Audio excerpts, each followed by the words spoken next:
Okay, well, الكل ويلكم في انجليزي وفي عربي. اهلا وسهلا بكم. الندوة حاليا ستكون كما هو في الجدول: سياسات ترامب الخارجية، حالات وقضايا إقليمية.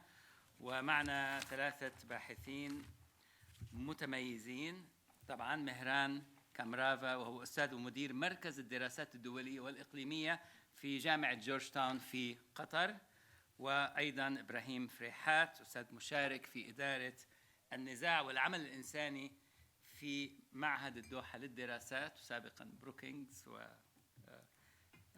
الدكتور أيضا خليل العناني. إذن الدكاترة مهران وإبراهيم وخليل العناني. خليل العناني أستاذ العلوم السياسية المشارك في معهد الدوحة للدراسات وسابقا في العديد من الجامعات العربية والأمريكية، يعني أنشطة متميزة.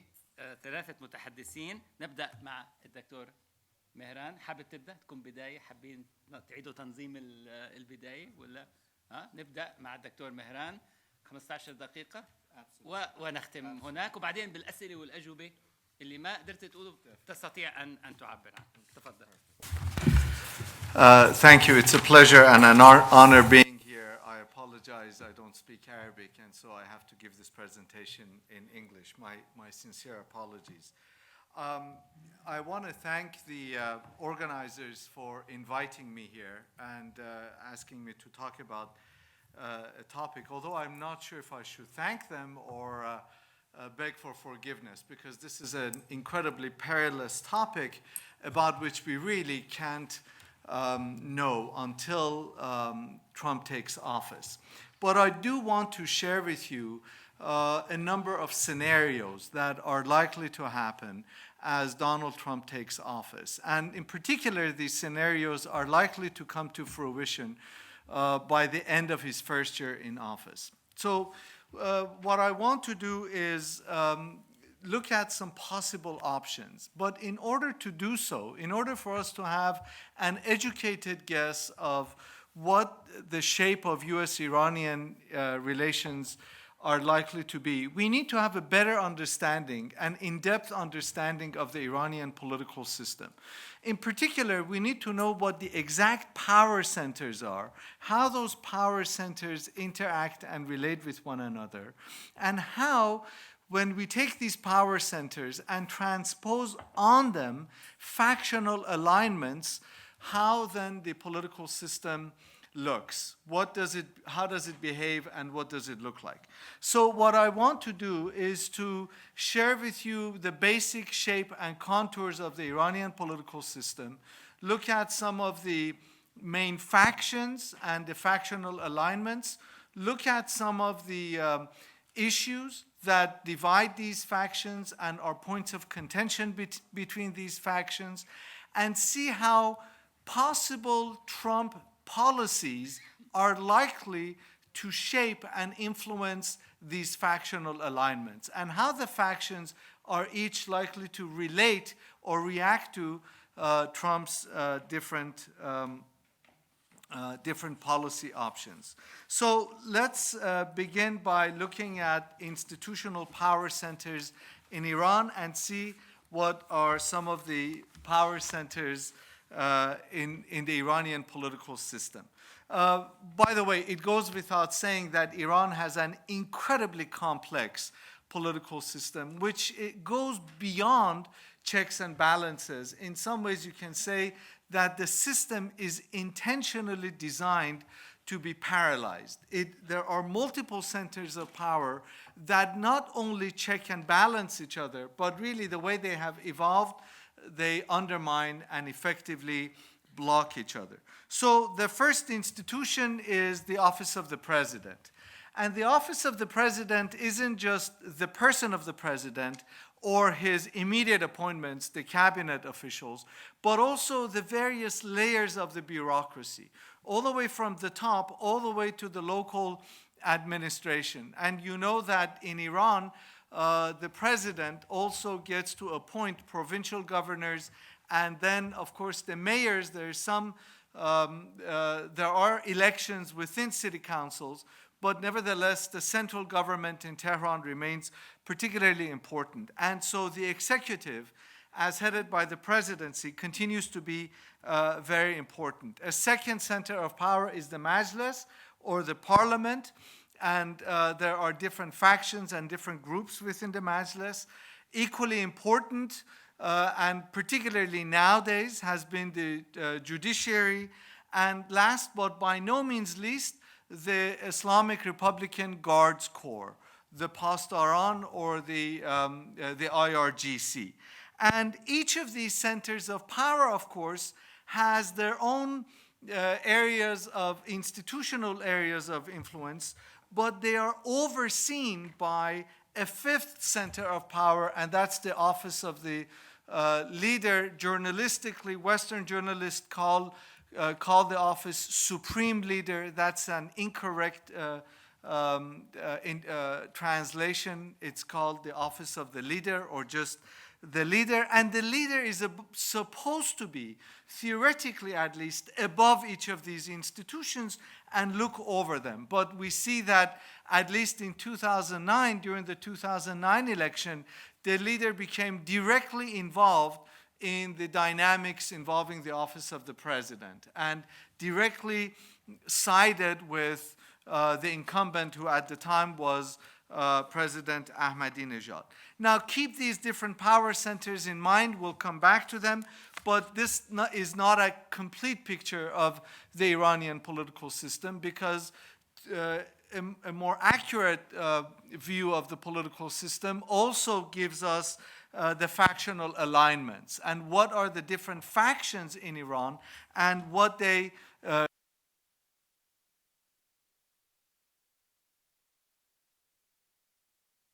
Iranian political system that has a revolutionary heritage or a post-revolutionary heritage has conservatives, those who want to conserve the revolution, and an extreme version,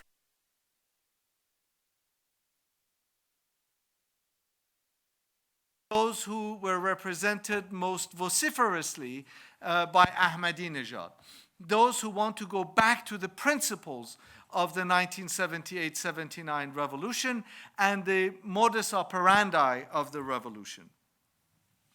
Then there are reformists. I should have mentioned the reformists, those who want to reform the political system, then the principalists. The reformists, you remember them, they were represented by Khatami, those who wanted to reform the political system, then the principalists, and then those who fall somewhere in between, the centrists.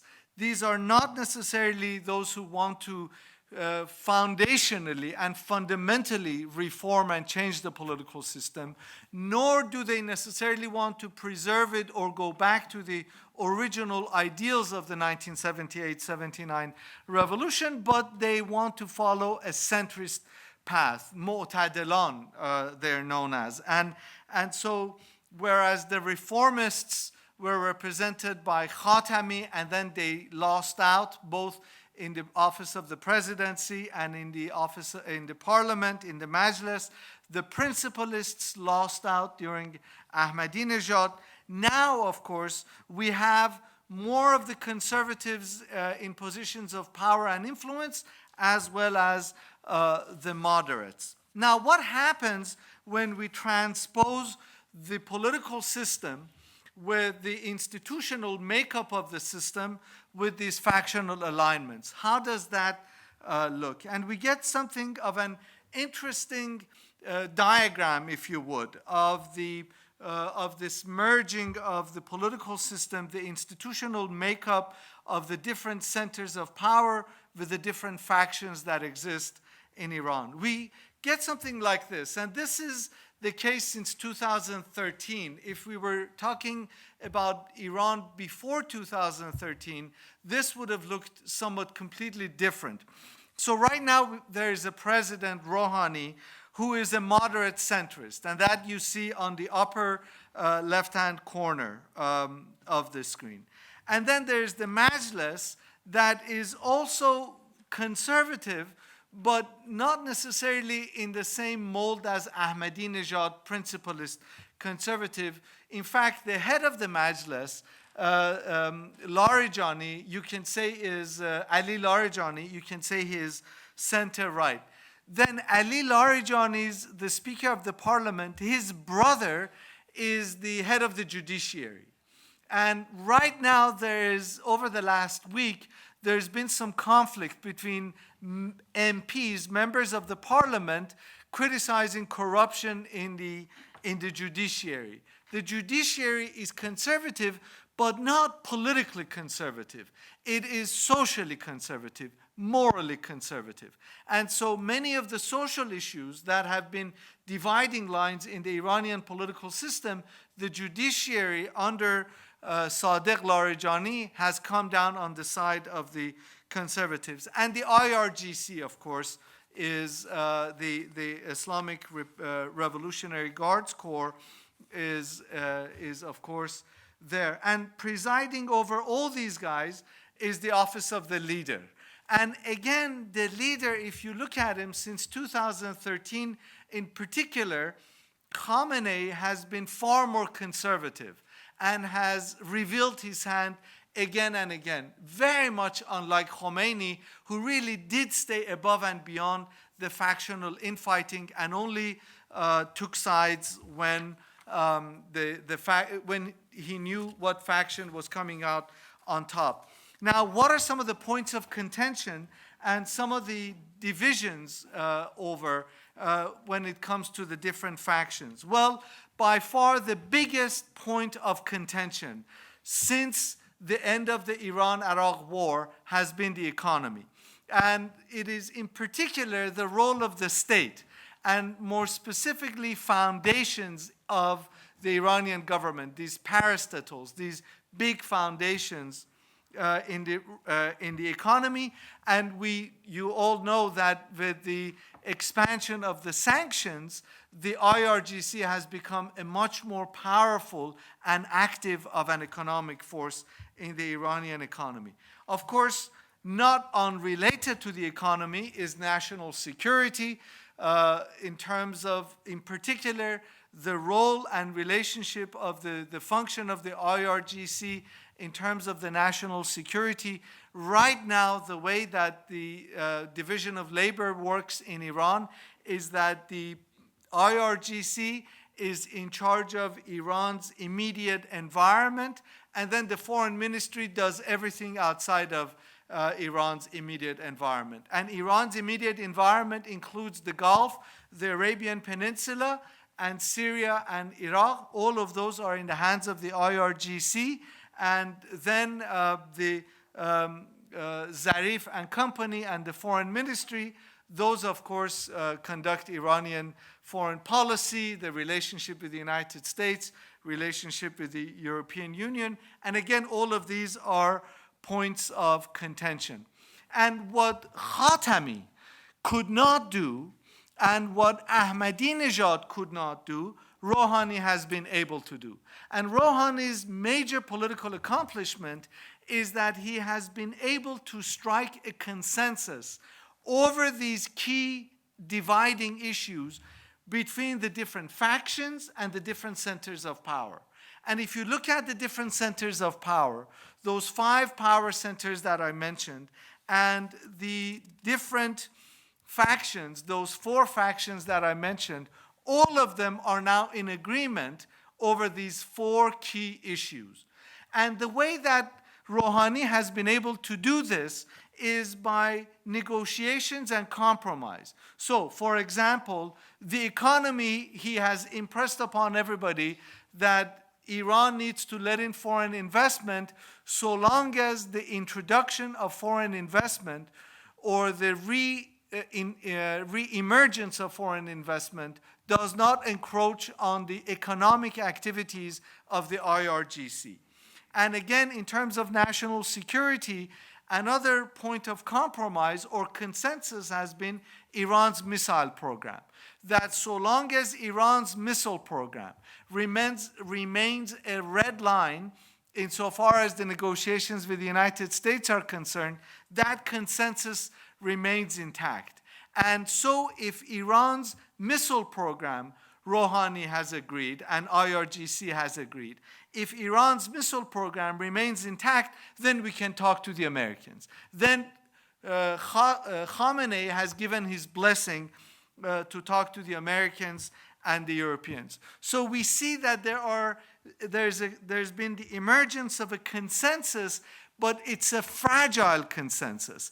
And if any of these issues are breached in major ways, the consensus breaks down, factional alignments change, and Iran's reaction in terms of foreign policy options are likely to change. So what are some of these scenarios? I started by saying there are, in 1 minute, I'll tell you 3 scenarios. Scenario 1, if the nuclear agreement breaks down, then we have a breakdown of the Iranian political consensus, and we see a rise of Ahmadinejad-like rhetoric, the rise of principalists, the re-emergence or the expansion of the power of the IRGC in Iranian foreign policy, and very hawkish foreign policy. This is if Trump comes and breaks down the nuclear agreement.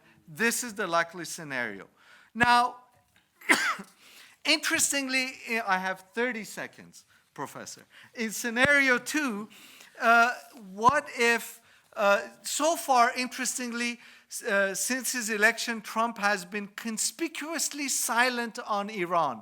He has actually made pronouncements on everything else, but hasn't said anything on Iran. What if there is a second scenario, if there is a Russian American modus vivendi, some sort of understanding on Syria? What this means is that the current status quo of sanctions but still talking to each other is likely to continue between Iran and the United States.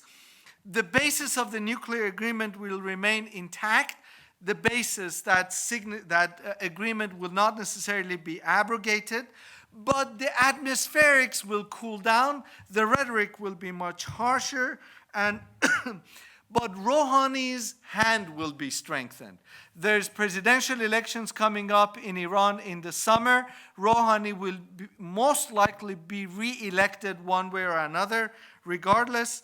But all of these will continue, but neither will Iran's relations with Saudi Arabia improve. The Iranian-Saudi relations will continue to have tensions. Finally, the last scenario, the third scenario, what if there's an intensification of Iranian-Saudi tensions?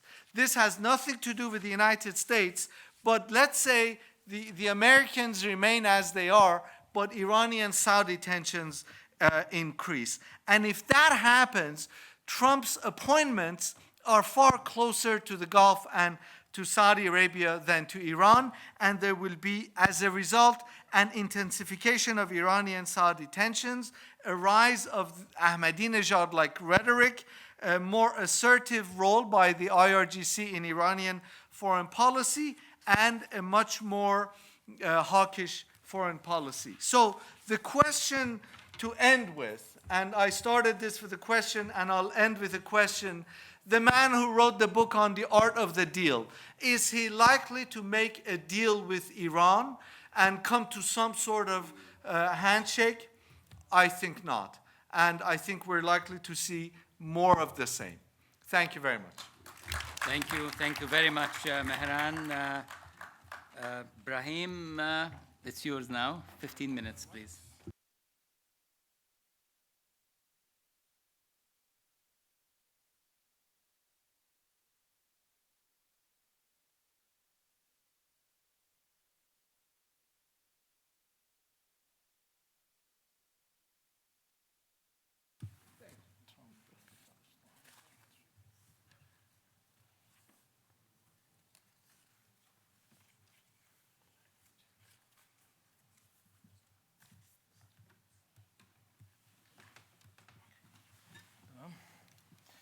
Okay, well, shukran, Dr. Shafeeq. Wow, that's huge. أنا شايف هنا. شايفين خلاص. شايفين، مهم انتوا تشوفوا مش شكرا دكتور شفيق، وشكرا للمركز العربي على تنظيم هذا الموضوع. ولو انه واتفق مع صديقي الدكتور مهران على انه ما زال مبكر كثيرا ان نتحدث عن to speak about the future policy, foreign policy of the Trump administration in the Middle East. I will try, based on what was said today, to seek to say something that wasn't said. So I will try. It is not an easy task, but I will try. موقف أو كيف سيتعامل ترامب مع فلسطين باعتقادي. The first issue is how he will deal with the Palestinian issue. I went through his statements since his campaign in order to try to lay the foundation of based on the statements and the evidence that Mr. Trump provided. The result that was achieved, that Trump doesn't know what his position is vis-a-vis Palestine. I don't think that Trump has a vision or his position vis-a-vis this issue. We will try to study what Trump does not know based on the evidence that we have. Going through the statements of Mr. Trump, we can see that there was two contradictions, actually, two sides of the coin. So there is conservative and support of the traditional policy, whether the Democratic or the Republican support of Israel and the commitment vis-a-vis the Israeli. At the same time, he had contradictory statements. So let me start the first one and then the contradiction, and I will try to build upon these statements in order to try to forecast what the foreign policy will be. That's the second part. And the third part is, where do you come from here? So we are interested, but we need to know how to move forward based on these dossiers. So the first set of statements, the conventional statements, traditional statements, so he promised to move the US Embassy to Jerusalem. He encouraged building more settlements in Palestine, and this was in opposition. Actually, he was supportive of Israel, and he was opposed to the official position of the US that is, at least in theory, against settlement. So he went even further, and he talked about the unbreakable or the absolutely unbreakable ties between the US and Israel, and he said there is no moral equivalency between the two parties. Those are the words of Mr. Trump. So I think he went to the extreme at this level as well. The fourth point, supporting Israel, he talked more than one occasion about Kushner. He is a Holocaust survivor, and he is supportive of Israel, and he talked very frankly, because they have nepotism laws, and since he cannot appoint him officially, he would be like a special envoy, Trump's special envoy regarding Israel and Palestine. This is why the right wing in Israel welcomed the positions of Trump. Naftali talked about an opportunity to put an end forever to the two-state solution. On the other hand, Trump surprised us, and very recently, he said, quote, "I would love to be the one who made peace with Israel and the Palestinians," unquote. So it's a paradigm shift. And he talked at the beginning of his campaign that he wanted to be even-handed. That was at the beginning of his campaign. Well, actually, talking about even-handed in the US policy, when you talk about a Palestinian issue, this is impossible, actually.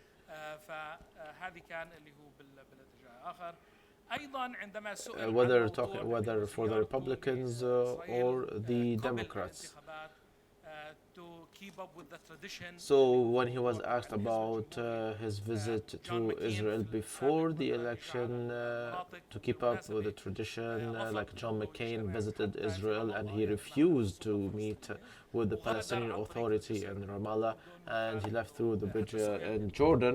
And when he was asked, you visited the Israelis, why not visiting the Palestinian Authority in order not to be biased? John McCain then said, I do not care what they think.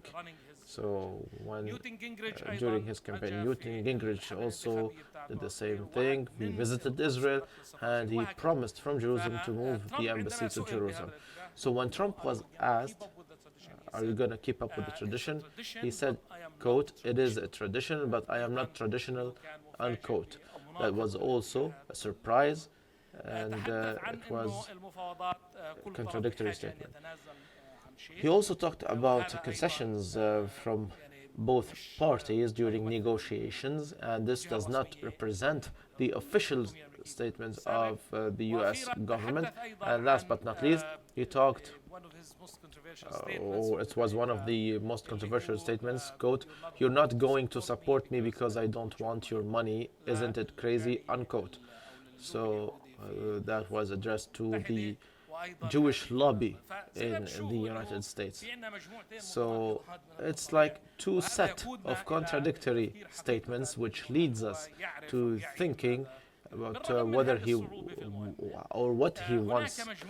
Despite the difficulty of predicting, I think that we can talk about general lines or conclusions that we can deduct from this set of statements.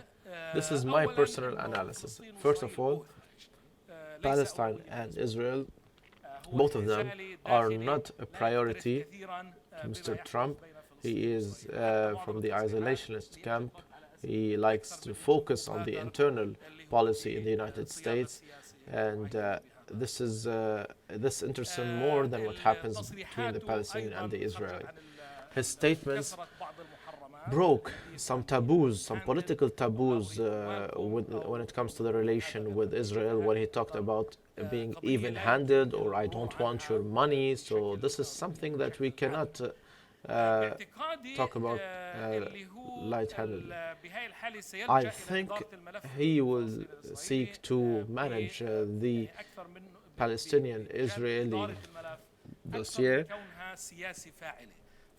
So instead of having a vision and a proactive policy, he wants to run the relation or to manage the relation.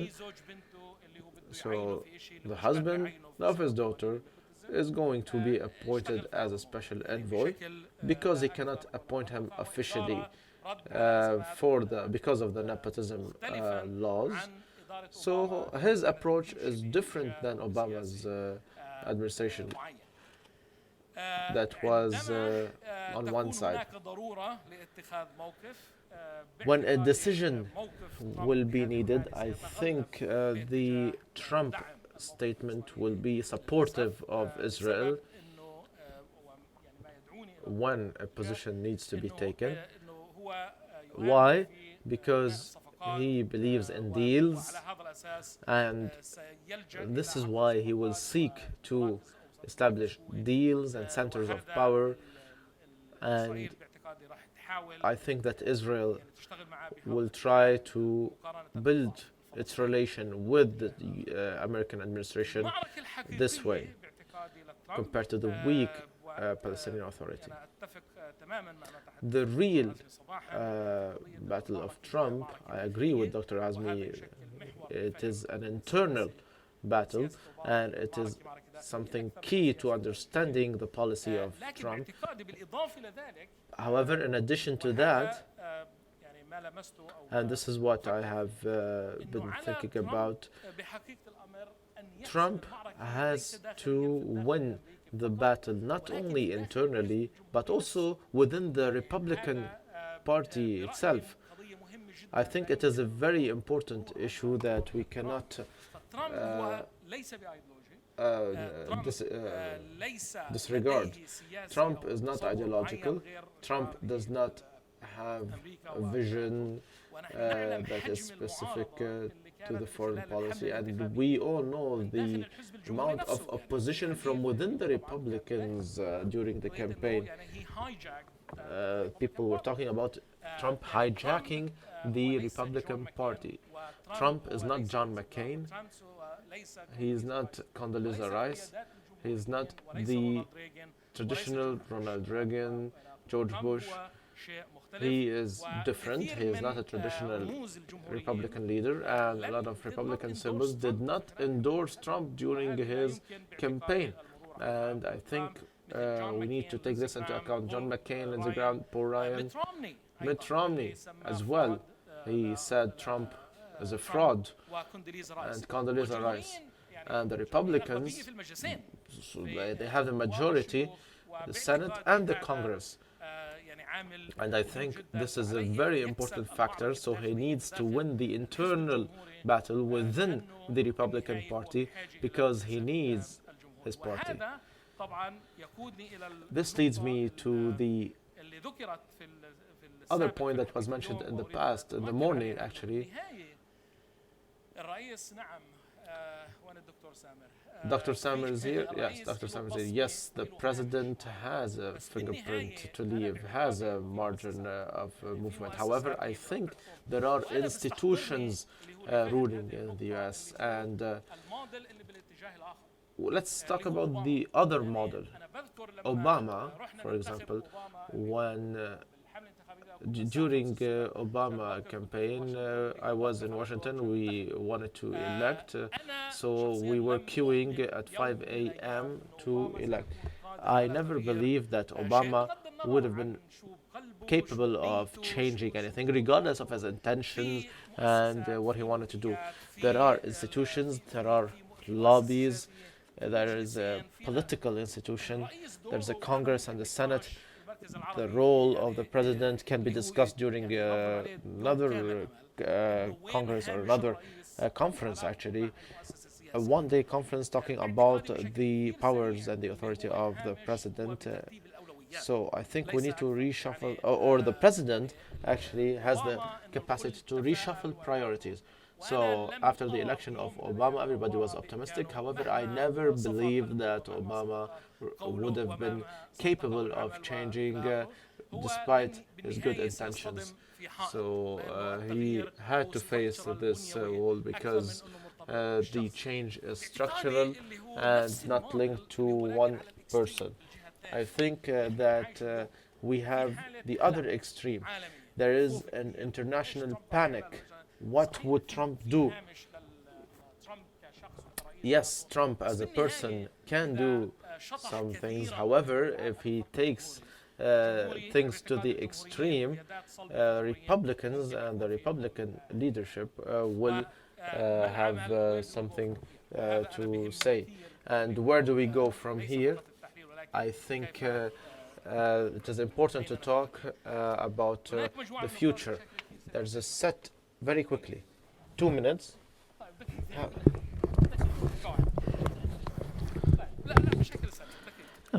2 minutes, please. First of all, we really need to, or the Palestinians rather, should start thinking of an alternative to the traditional two-state solution. And if Obama had put an end or blew a fatal blow to the two-state solution, or Trump will finish it off completely. We really need to, as Palestinians, need to formulate a new national strategy whereby the United States is not a pillar of the official Palestinian position is still based on the United States playing a major part, and they should realize that this is no longer viable, and the official Palestinian policy should seek different directions.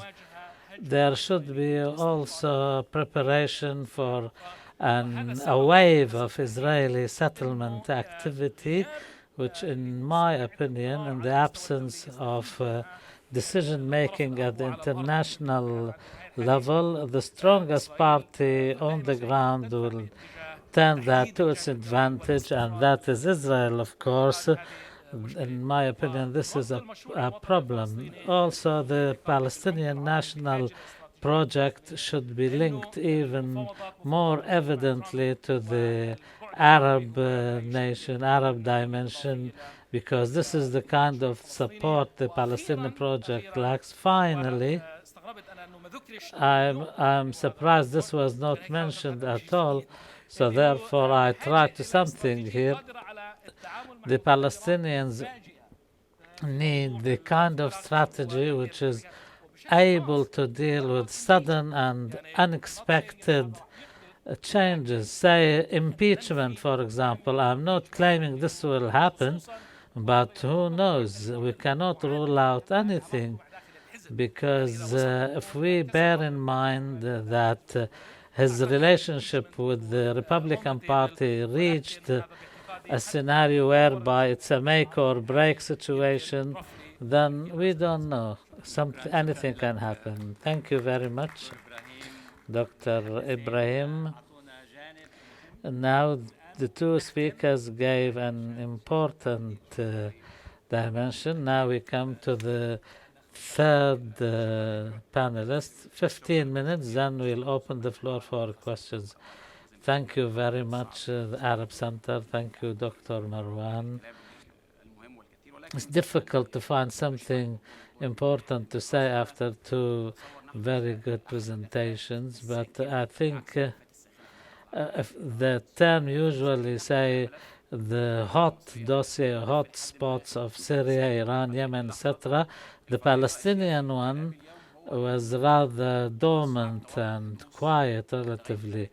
And suddenly, when it comes to the Egyptian dimension, there is hardly any expectations of something dramatic or radical happening. Some may be of the opinion that Trump's election victory is to the advantage of the current Egyptian regime of General Sisi, but I tend to disagree, because there's a lot of talk about expectations of American foreign policy in the Trump presidency. I think we are facing a historical turning point, both internally and externally, so far as the United States is concerned. It's no less momentous than the election and consequent assassination of J.F. Kennedy. And this requires some sort of different approach when it comes to dealing with American foreign policy and how to build a reaction to it. This is a problem, really, how you can have a reaction. In the past, we used to deal with some sort of traditional stances, visions, which are clear enough you can react to, but what we're faced with is a rather different situation, because maybe we can be facing a moody sort of foreign policy.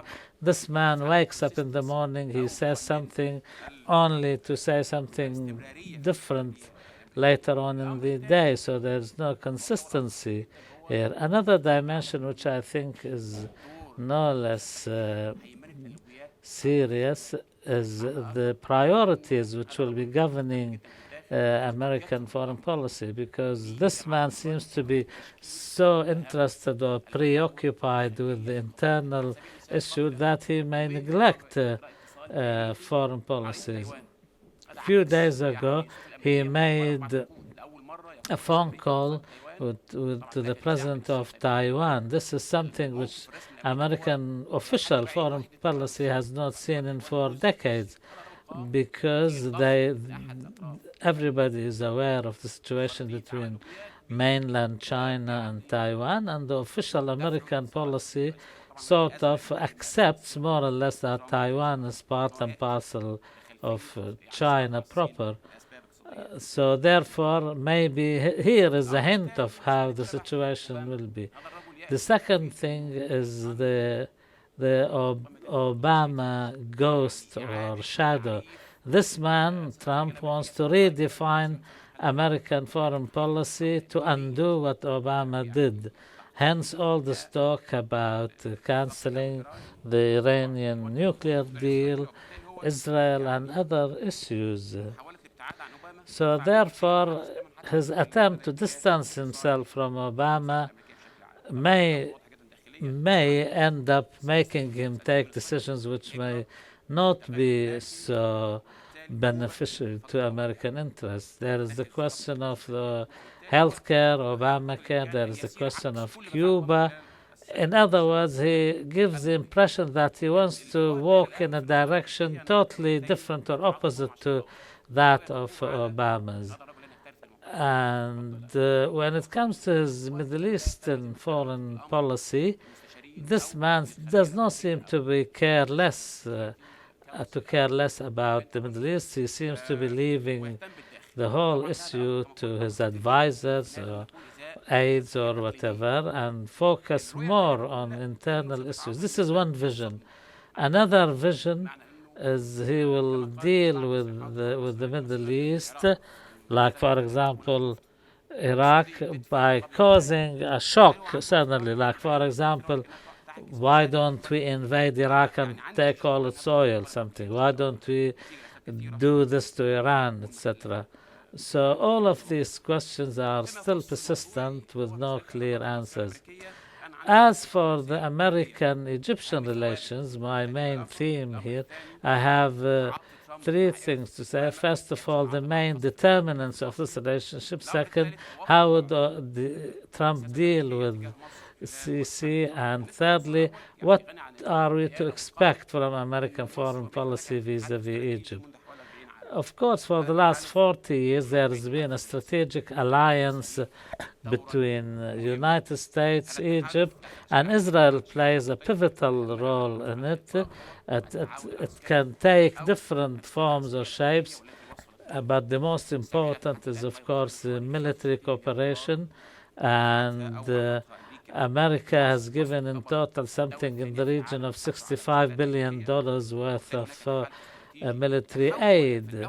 So therefore, this kind of military alliance turned into total subjugation on the part of Egypt towards America in the days of Mubarak.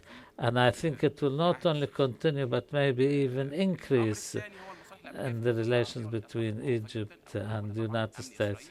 The other most important dimension is the security of Israel, and the Egyptian regime has done for securing Israel's security more than what the Israelis were expecting. So therefore, this will continue to.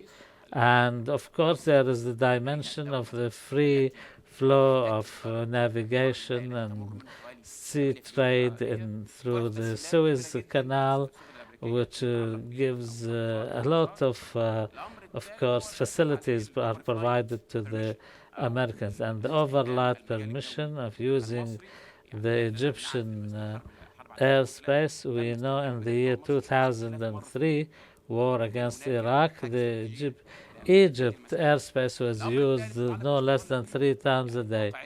And of course, there is the dimension of regional stability, and especially the Arab region. And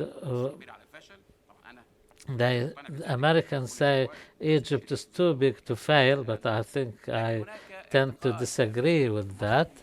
But nonetheless, the Americans are of the opinion that Egypt plays an important role when it comes to security issues.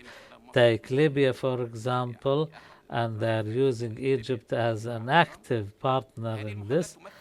And these determinants provide a general framework to frame relations between the countries.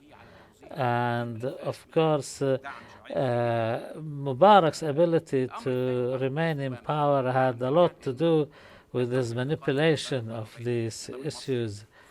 And of course, the relations Mubarak came to when Obama came to power in 2008, he was like Mubarak was twice his age. It was like there was a huge generation gap between Mubarak, who was in his 70s, and Obama in his late 40s or something. And even after the revolution, we were faced with a new thing. It was the first time America gave up on an ally in the Arab region. And of course, Hillary Clinton wrote about that, and she said there was two trends. There was those who called for an orderly transition of power, and Mubarak should go, but whoever replaces him should be within his own system. And Omar Suleiman specifically was talked about because he enjoyed very good relations with the American administration, especially when it comes to security and defense. The other trend said the time has come for change, and Obama and some younger aides supported that, and this created the impression that America has no one or nothing dear to its part when it comes to the Middle East. So when Morsi came to power, Obama was the first to congratulate him, but then there were a lot of ill feelings and skepticism harbored against him. There were some meetings between the American ambassador and the leaders of the Muslim Brotherhood. John Kerry visited Cairo, but this did not mean that the administration was happy with Morsi coming to power, and he was never invited to the White House. And secondly, the worst massacres in the history of Egypt took place in Obama's presidency, like Rab'a and others, but there was no clear American position vis-a-vis these massacres or the military coup d'etat itself. So therefore, the military aid was suspended partially in October 2013, like the delivery of F-16s and Apache gunships, just for a period of a year and a half. Then when the attacks in Sinai increased, the suspension was lifted and the arms supply was restored. So this was explained as some sort of discomfort felt by the Obama administration towards the Morsi administration. But nonetheless, the military aid continued, although with some restructuring. So the 1.3 billion a year was, of course, now is to be used first for war on terrorism, secondly, security of Sinai, three, security of Israel, fourthly, the maritime security. Even the payment is different. Now you have to pay on delivery through the mediation of well-known sources and companies. So therefore, even the military aid and the way it is delivered has changed. In the past, this was linked to the issue of human rights violations, etc. And Like, for example, Aya Higazi, the American of Egyptian origin lady who was detained in Egypt. The other issue here is what should we expect from Trump's administration vis-à-vis Egypt? I think there will be a grace period of Trump trying to understand what's happening. Then the foreign policy will be formulated. There were some myths floated in the Egyptian press which says Hillary Clinton is the nominee representing Muslim Brotherhood and Trump is the nominee representing Egypt nationalism and General Sisi. Of course, this is nonsense. We lost the sound in translation. We cannot hear the speaker anymore.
السيسي في لقائه على هامش الامم المتحده وقال طبعا هو عنده الكلمه فانتاستيك دايما بيقولها، فقال على السيسي ذا فانتاستيك جاي على السيسي. طبعا السيسي رد الغزل وقال ان هو رجل قوي او سترونج مان في حواره مع CNN. فهناك نوع من الغزل بين ترامب وبين السيسي كما هو الحال بين ترامب وبين بوتين. النظام المصري بيعتقد انه ممكن يستغل سطحيه وسذاجه ترامب وعدم اهتمامه بمسائل حقوق الانسان والديمقراطيه، وبالتالي يستمر في قمعه ودعم سلطويته. قبل حوالي يومين كان هناك وزير الخارجيه المصري سامح شكري يقوم بما يشبه تسويق النظام المصري في واشنطن، التقى بنائب الرئيس مايك بنس، قابل بعض اعضاء الكونغرس الامريكي، قابل وزير الخارجيه جون كيري، وطرح مصر باعتبارها الى حد ما شرطه المنطقه العربيه انها تقوم بدور مهم جدا في مساله قضايا الامن والحرب على الارهاب ومطارده الاسلاميين، وبالتالي اعاده تسويق للدور المصري في المنطقه العربيه. من المتوقع جدا يستمر الدعم العسكري Egyptian role in the Middle East, especially when it comes to when it comes to fighting terrorism. And also there are some dangers in this approach.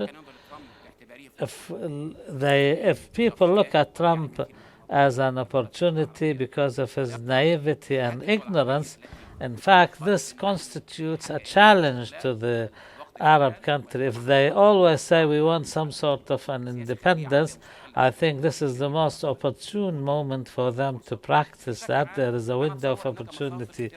But I think there are serious consequences, though. To think that Trump will be to Sisi's advantage, I think not, because Trump is a businessman. If Sisi does not pay up front, he will not get the goods and services. He will not give Sisi a blank check to play in the... The second thing is Trump coming to power will pull the rug from underneath one of Sisi's most important cards, and that's using a populist discourse. So he can no longer claim from now on that there is an American conspiracy against his regime. And if Trump continues this anti-Iranian discourse, maybe this will push Sisi towards him more and away from Saudi Arabia. Maybe Sisi can benefit in the short term from Trump coming to power, but we'll have to wait and see to see whether really this is to the advantage of the Egyptian regime or not. Thank you very much to you all. Now we open the floor for your questions. I know you may be a bit tired, so please make your comments short and your questions pointed so that we can benefit from the presence of the panelists with us as much as possible. But please identify yourselves and your affiliation. Muhammad Hashim. I'm a student here at the Doha Institute at the Political Science and International Relations program. When we talk about Trump, well, we know Trump talks a lot about the nuclear deal with Iran. And if Trump cancels this agreement, will the world see a direct war or confrontation between Iran and the United States?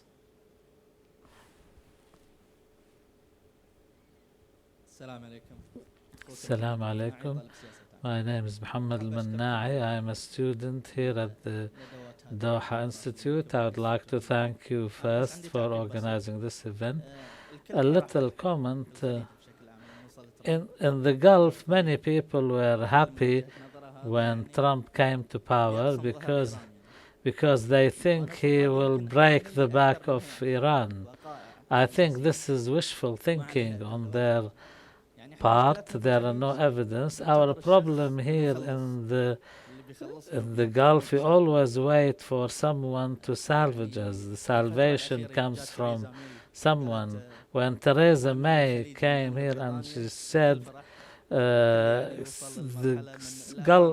security of the Gulf is as important as the security of Britain, everyone became happy. So what do you want? A comment on the comment? Thank you. Just please allow me to come. For how long should we wait? There should be... So now it's a question. No, I'm only joking. Do you want to continue? I just want a short... So all of this was a short comment. So what do you want to say now? Okay, very briefly. Can we think of a solution with Iran?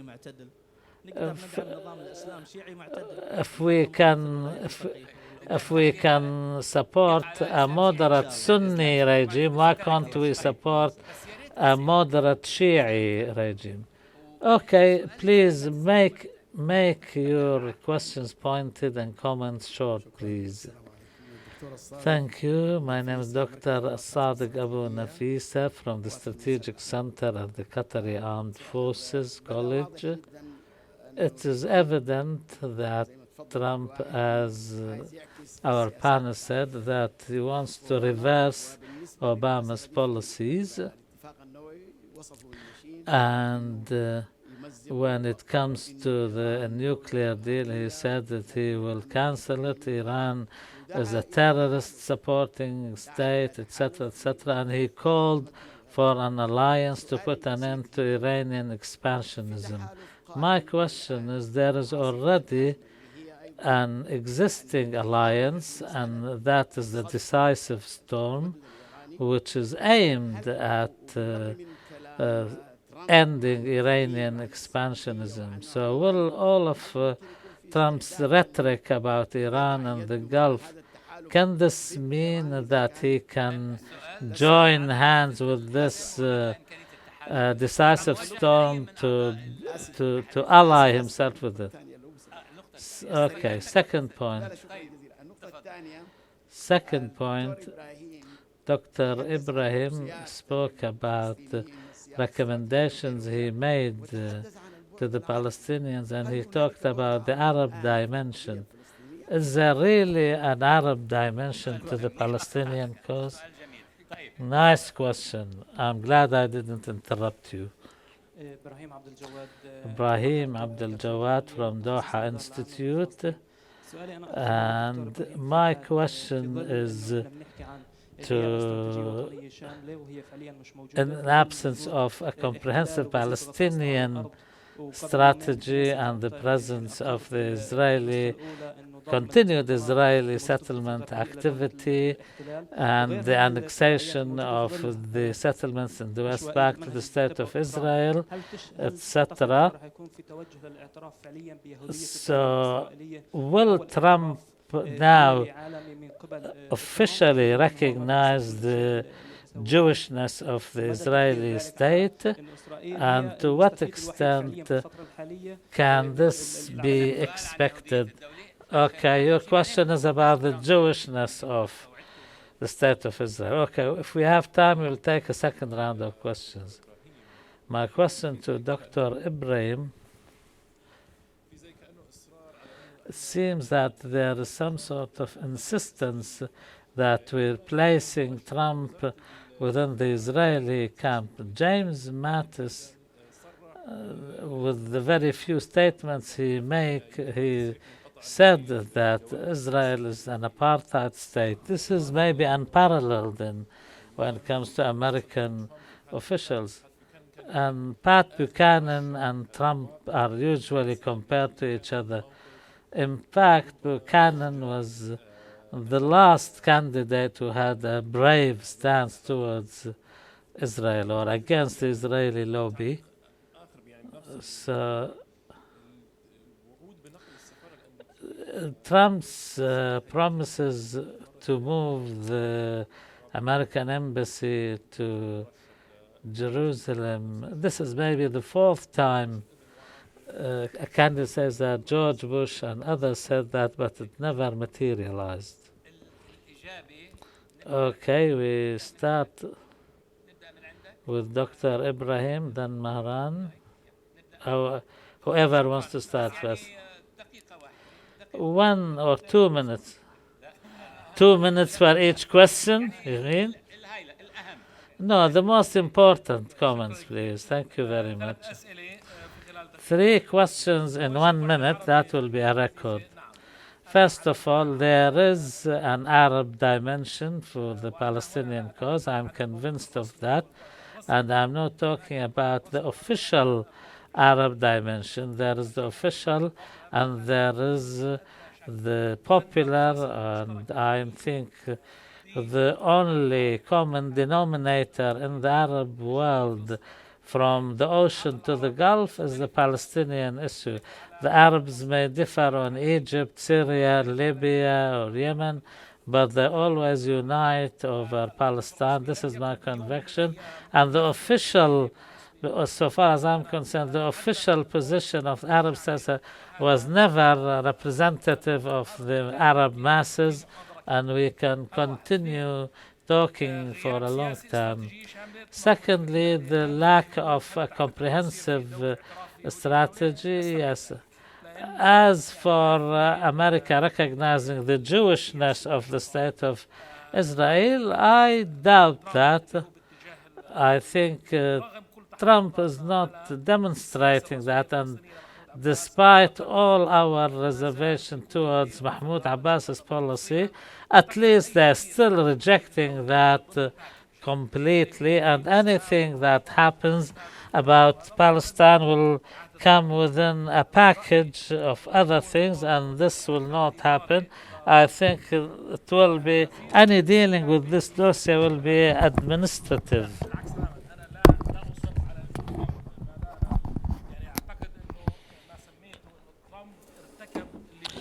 I think that Trump has made a political mistake because he did not respect the conventional policy of the Democrat and the Republican when it comes to the taboos regarding the relation with Israel.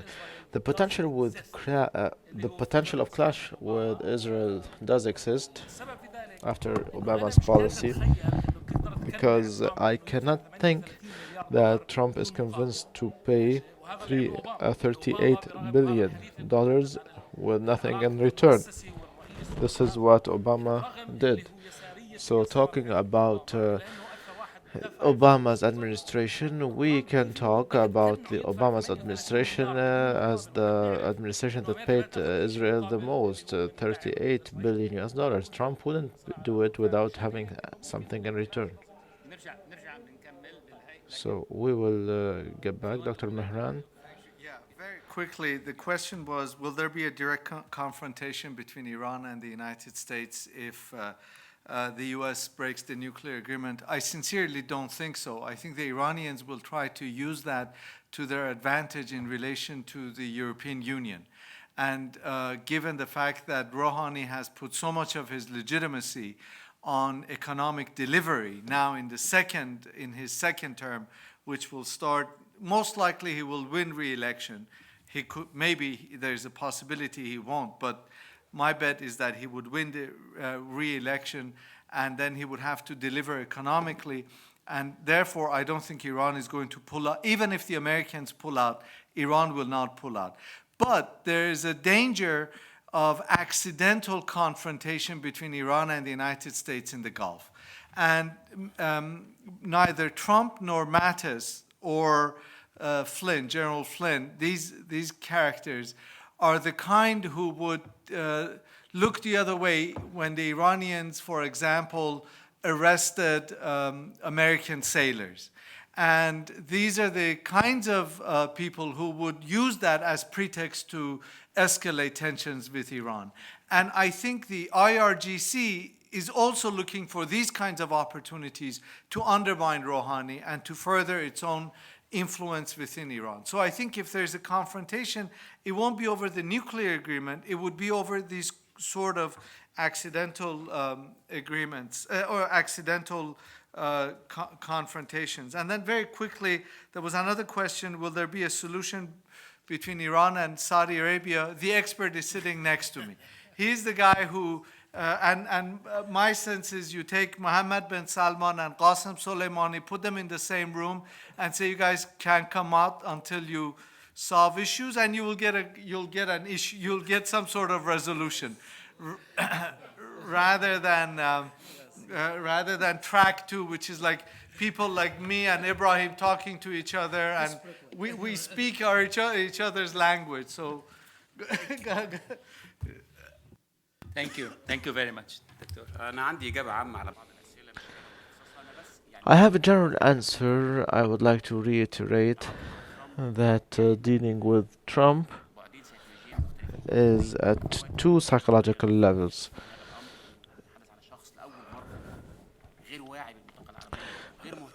Actually, the president-elect, for the first time, is not or does not have the priority or the Arab region within his priorities. So maybe we can benefit from this in order to have self-sufficient policies. We would have a margin of movement away from the US administration. So the Arab position vis-à-vis the president-elect needs a psychological solution regarding the political Islam from the Shia, moderate Shias politically.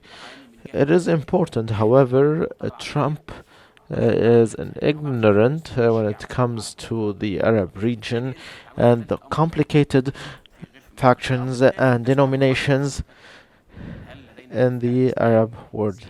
The second point, do we have a moderate Shia Islam? It is my counter question, actually.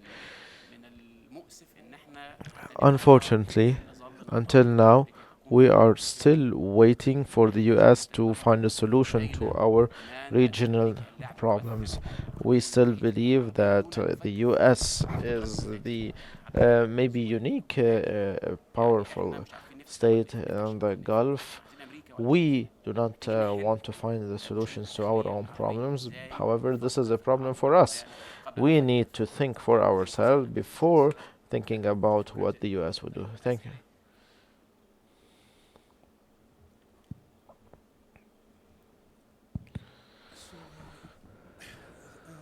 I wanted to speak about Egypt, but for my friend Mehran, I have to ask him about Iranian, my old friend, okay? Let us, think you... This is in the beginning of a question. No. This is not to be considered, please. Okay? Because we really have like half a minute. Yeah, no, I know. You know. Okay. Great. You spoke about 3 scenarios for the future, about the relation of Iran and USA, okay? But I can add what USA wants from Iran. My opinion, foundation of the crescent Shia against the Sunni population. This is one. Second, foundation of a Kurdish state in our countries will be like Israel, second Israel. The second, winning of fragmentation. If you remember, Dr. Mehran, creative chaos of Condoleezza Rice, fragmentation of our countries and winning. Let us speak about this, not the problem between Iran and USA, only about the nuclear agreement or about missiles. What America is going to win? Deterioration of petrol prices within the era. Can I tell you, you made an amazing point. Now, is there any way we can hear a discussion from them? Because we don't have, because there are like 7 people who want to speak, and we have to finish at 4. You are amazing. I mean, you made a good point, and I think many people in the region speak in this direction, and I would like to hear a discussion. Or else we will lose this amazing point that you made. So, quickly. Thank you.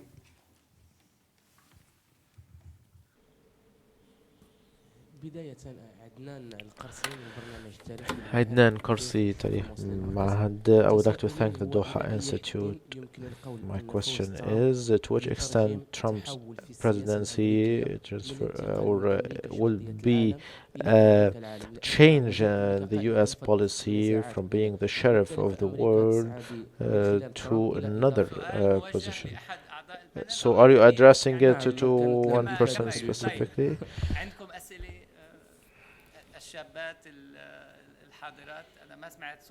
Do you have any questions, ladies? No?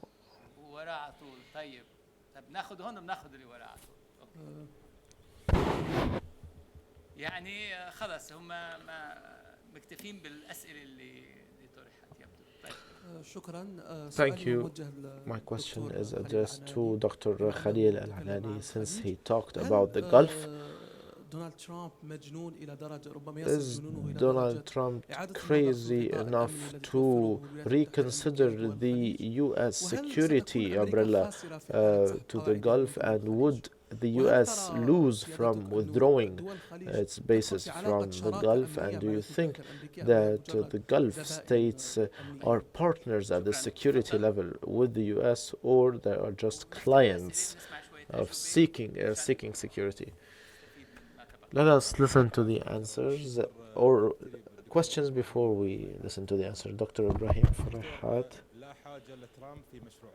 Trump is not needed when it comes to the Israeli project. We have the Arab generation that has forgotten Palestine. Unfortunately, statements say we have no problem to have a one-state Israel and with the two populations living side by side. So the position has changed. Generations are being created and the Palestinian cause is lost. We will find a solution with a bigger problem, actually. This is my analysis. Sir, regarding the moderate Shia Islam, so political Islam, you have addressed a question. Of course, regional powers are benefiting from the conflict. It is the calm.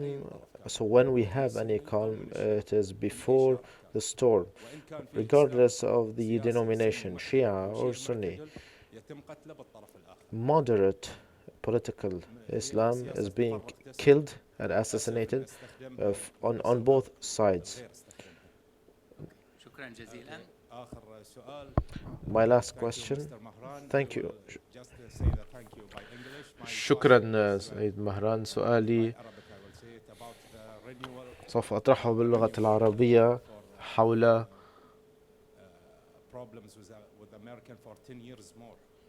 تجديد المشكلة مع الأمريكيين إلى 10 سنوات جديدة. أعتذر لا يمكنني أن أترجم إلى الإنجليزية، يقول المتحدث. So the renewal of the sanctions for 10 years based on your analysis of Trump's economy and the shale oil in the United States with the high oil reserves in Iran, can we consider that the US is using this to do away with the Iranian, Gulf and Russian oil? طيب أنا عندي سؤالين بشكل مباشر يعني. طيب أنا I have two straightforward questions, or actually, yes, two straightforward answers regarding the US security umbrella. We are talking about a strategic partnership since 30 years or more, since the 80s of the previous century. Is this partnership based on a balance of power? No. Of course, the US is a superpower. It is the strongest military in the world. On the other side, they don't have military strength. However, they have money to protect their interests. So it is a common interest, mutual interest. One party is paying in exchange for protection. Would this change during the age of Trump? There is no concrete, tangible answer that would point out to a radical change.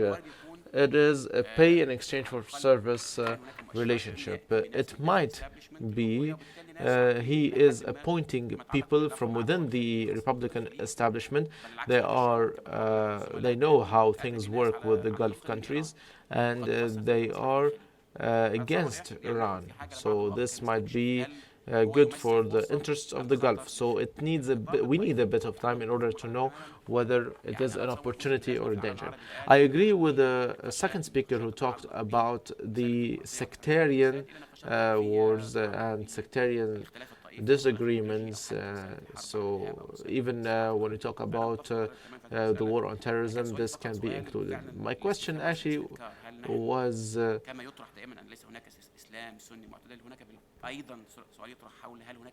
so my question was just to highlight a fact. We always talk about the absence of sometimes moderate political Islam from within the Sunni camp. I asked about the Shia camp. So regardless of whether they are Shia, Sunni, Sunni, Kurd. So we need to focus on the citizenship. We need to focus on equal rights for everybody, regardless of the race, religion, denomination, etc. When it comes to political Islam and the Shia sector, we have parliamentarians in Kuwait, actually, Kuwaiti MPs. They take part in the political process, like the Muslim Brotherhood. They take part in political in the political system. They have a party. So there are several schools of thought when it comes to the Shias, just like the Sunnis. Thank you. Very quickly, Dr. Matar, I couldn't agree with you more. I completely agree with you. I think the Americans are... but anyway, I think... Yes. Anyway, Dr. Zakaria, I completely agree with you, with your thought, even unspoken as it might be. I think, the disagreement with Iran has been over Iran's nuclear program. But if Iran were to produce shoestrings, for example, the Americans would find a reason to sanction Iran or anybody, any of the regional states. So it's not just a question of Iran's nuclear program. And with the gentleman, I completely agree with you. I think Trump does not believe in climate change or change in environment. He has already said in collaboration with Sarah Palin that he's going to rely on oil and gas from Alaska. And I think as an American nationalist, Trump is determined to reduce the import of American oil from the Gulf region and rely more on domestic oil production. You know that the Americans have plenty of oil. It's just that they have capped them and have not necessarily used them, saving it for a rainy day. And Trump now has said we need to rely on our own resources. So I completely agree with you. Thank you. And we will end. دقيقة ولا تنتهي؟ وسوف ننهي 2 minutes دقيقة. لحسن الحظ في سؤال واحد لصديقي أنا. Fortunately, I have only one question to answer. I agree with you, thinking then the Palestinian cause has come to an end. It is a concern actually for some people and some officials. I disagree, totally disagree. And we can talk about this for hours. But very briefly, we can say that the region is facing real problems. So, for example, when we see the crimes in Aleppo, what's happening in Aleppo, it is a priority over the Palestinian cause. However, the Palestinian cause started since the first Zionist settlement in 1981. So, or 1881. So, since then, the international community and the Middle East witnessed a lot of crises. World War I, and then World War II, and then here in this region, we had the Iraq-Iran war for 8 years, and it affected the Gulf, plus the invasion of Kuwait, and then the embargo on Iraq, and the ousting of the regime of Iraq. All these crises came to an end, and Palestine remained. The Palestinian cause is self-sufficient when it comes to sustainability, regardless of the events that are taking place in the region. In the 80s, we had wars, however, the Palestinian cause remained. I still remember Jimmy Carter he was one of the most supportive of the Palestinians. In the 90s, he was saying that the Palestinian cause ended. And we need to talk about something new. And then we had the second intifada, etc. So the Palestinian cause has self-sufficient reasons to continue. You have the religious sites for Muslims and Christians in Jerusalem. The situation in Aleppo is coming to an end. It cannot continue for years and years. However, when you talk about Al-Aqsa Mosque, when you talk about the churches in Palestine and Jerusalem, you cannot overcome this obstacle. So this would not end. The Arab Spring and this whole issue will come to an end. However, the Palestinian cause will be recurrent. Thank you, ladies and gentlemen. Thank you, dear panelists, for your valuable comments.